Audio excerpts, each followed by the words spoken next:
నాకు ఇంకెక్కువ ఉంది. ఎందుకంటే పాటలు పాడుతూ నేను వాక్స్ ప్రిపేర్ అయ్యాను. మరి తప్పులు ఉంటే క్షమించాలి. మొదటి మాట చెప్పిన ప్రెసిడెంట్ గారు, రెండో మాట చెప్పిన దైవ సేవకులు చాలా సీనియర్, బాగా చెప్పారు. మన దంబరీని తిన్న తర్వాత వైట్ రైస్ చేసుకుంటే ఎంత ఎలా ఉంటుందో నా పక్షం అలా ఉంటుందో క్షమించాలి. సిలువలో పలికిన మూడవ మాట యోహాను సువార్త 19:26-27. యేసు తన తల్లియు తన ప్రేమించిన శిష్యుడును దగ్గర నిల్చుండట చూచి, అమ్మ, ఇదిగో నీ కుమారుడు అని తన తల్లితో చెప్పాను. తర్వాత శిశువుని చూచి, ఇదిగో నీ తల్లి అని చెప్పాను. ఆ గడియ నుండి ఆ శిశువుడు ఆమెను తన ఇంట చేర్చుకొనెను. ఇక్కడ ఈ మూడో మాటలో మనకి బాధ్యత, ప్రేమ, ఎఫెక్షన్, రెండు బాధ్యత ఈ మాటలో మనకి కనపడుతున్నాయి. ఇప్పుడు యేసుప్రభు గారు సిలువేశారు.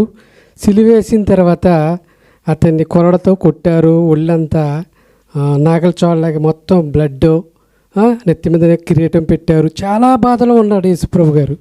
అయినా తన యొక్క బాధ్యత గుర్తెచ్చుకుంటున్నాడు. తల్లిని చూసి పైన సిలువుపై వేలాడుతూ కిందకి చూశారు. చూసిన తర్వాత అక్కడ కొంతమంది స్త్రీలు, యోహాను తప్ప మిగతా ఎవరో లేరు. యేసుప్రభు యొక్క శిశువులు కూడా కొంతమంది వెళ్ళిపోయారు, లేరు అక్కడ. ఒక యోహానే ఉన్నాడు అక్కడ. తల్లిని చూశాడు, తర్వాత యోహాను చూశాడు. మరి భర్త లేని స్త్రీకి ఆదరణ, బాధ్యత పెద్ద కుమారుడు. యేసుప్రభు గారు పెద్ద కుమారుడు. పెద్ద కుమారుడు సిలువలో ఇంత బాధలో ఉన్నప్పుడు కూడా తన తల్లి యొక్క బాధ్యతను గుర్తెరిగి తన శిశువుడైన యోహానుకి ఎందుకు అప్పచెప్తున్నాడు? యేసుప్రభు గారికి, మరియమ్మ గారికి ఇంకా కుమారులు ఉన్నారు. అయినా వాళ్ళకి ఆ బాధ్యత అప్పచెప్పట్లేదు. ఎందుకని? అలా కదా, వాళ్ళు కూడా మన హతసాక్షులు అయిపోతారు తర్వాత. అందుకని ఈ బాధ్యతను యోహానుకి అప్పచెప్పడం జరిగిందన్నమాట.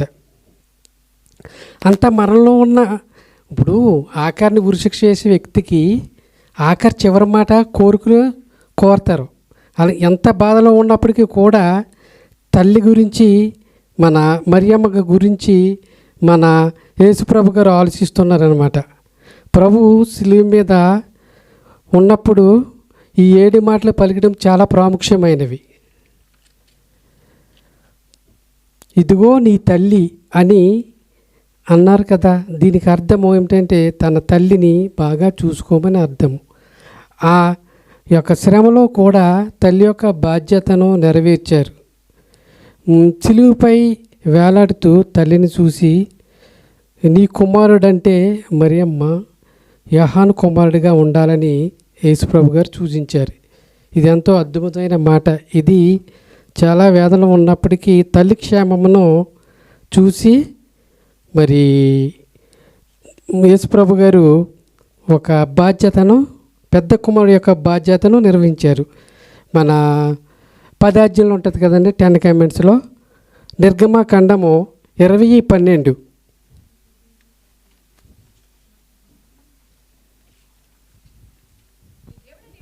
నీ దేవుడైన యెహోవా నీకు అనుగ్రహించే దేశంలో నీవు దీర్ఘాయుష్మంతుడైనట్టు నీ తండ్రిని నీ తల్లిని సన్మానింపుము. మరి పాత నిబంధనలో కూడా ఉందండి, తల్లిదండ్రులు సన్మానిస్తే మన దీర్ఘాయుషు ఉంటుందంట. ఉదాహరణకి ఇక్కడ ఎబ్రి వాళ్ళు ఉంటారు, తల్లిదండ్రులు అబ్బాయి అమ్మ అని ఎంత బాగా చూస్తారు. నేను అప్పుడు పనిచేసే టైంలో, మితబిలితిగా పనిచేసే టైంలో అబ్బా దగ్గరికి ఆ కూతురు వచ్చేది, అది మరకట్టుకుని, అదేమో లచ్చింజాలే ఉండేది.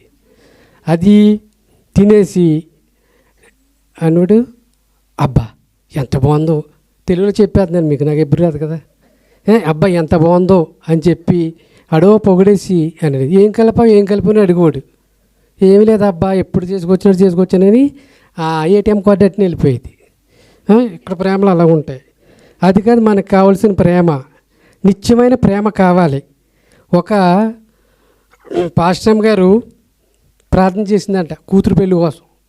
చాలా ప్రార్థన చేసి పెళ్లి సంబంధం వచ్చింది. కొంచెం టైం ఎక్కువ తీసుకుంటే ఏమనుకోండి, ఎందుకంటే అందరూ కొంచెం అదొక మోటివేషన్లో ఉన్నారు. అయితే సంబంధం వచ్చింది, పెళ్లి చేసింది. ఒక 5-6 నెలల తర్వాత కొడుకుని తీసుకుని కూతురింటికి వెళ్ళింది.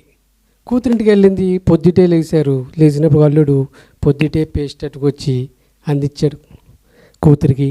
తర్వాత బెడ్ కాపీ ఇచ్చాడు. అప్పుడు ఈవిడ వెంటనే ఈవిడ కూడా మరియమ్మే. ఈవిడ వెంటనే మోకల మీద ప్రార్థన చేసి, నా ప్రార్థన ఆలకించే ప్రభువా, ఇంకేం నా కూతురేంటి మంచివాడు వచ్చాడు ప్రభువా అని ప్రార్థన చేసుకుందంట. ఈ లోక ప్రేమలు ఎలా ఉంటే చెప్తున్నాను. అయితే ఇంటికి వచ్చిన వెంటనే కొడుకు తల్లి వెళ్ళారు కదా అక్కడ. ఈ కొడుకు కోళ్ళకి పొద్దునే పట్టుకెళ్ళి బ్రష్ ఇచ్చాడంట. వెంటనే బెడ్ కాపీ ఇచ్చాడంట. ఇలా చూసి ఇదేమే పోయగలం అన్నదంట. అంటే ఈ లోక ప్రేమలు ఎలా ఉంటాయన్నమాట.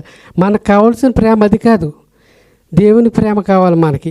దేవుడు అంత శ్రమలో ఉండి కూడా తల్లి యొక్క బాధ్యత తీసుకుని యోహానికి అప్పచెప్పడం జరిగిందన్నమాట.